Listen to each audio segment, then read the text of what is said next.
હક્કી આવાજ ન્યૂઝ ચેનલમાં આપનું સ્વાગત છે। ધભોઈ વડોદરા રોડ પર રાજલી અને ભીલાપુરા વચ્ચે નિર્માણ પામી રહેલા બ્રિજ ગત રોજ રાત્રે એક ગમખ્વાર અકસ્માત સર્જાયો હતો। ધભોઈ તાલુકાના ભીલાપુર બ્રિજ પર એક અર્ટિગા ફોર વ્હીલર અને ઇકો ગાડી વચ્ચે સર્જાયેલા આમને સામને પ્રચંડ અકસ્માત બંને વાહનોનો કચ્ચરધાન વળી ગયો હતો। આ દુર્ઘટનામાં 2 થી 3 લોકોને ગંભીર ઇજાઓ પહોંચતા તેમને તાત્કાલિક સારવાર અર્થે હોસ્પિટલ ખસેડવામાં આવ્યા છે। 2 કિલોમીટર સુધીના ટ્રાફિક થઈ ગયા તે લોકો રાત્રે દરમિયાન જતા અટવાયા હતા।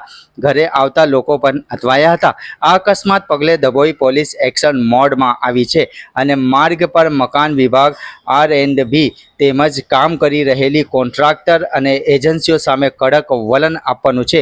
અકસ્માતની મુખ્ય વિગતો અને પોલીસની કડક કાર્યવાહી। ગમખ્વાર અકસ્માત ગત રાત્રે રાજલી ભીલાપુર વચ્ચે નિર્માણધીન બ્રિજ પર 2 ફોર વ્હીલર વાહન ચાલકો સામસામે ભટકાયા હતા તેમ જાણવા મળ્યું હતું। રિપોર્ટ રફીક મંસૂરી,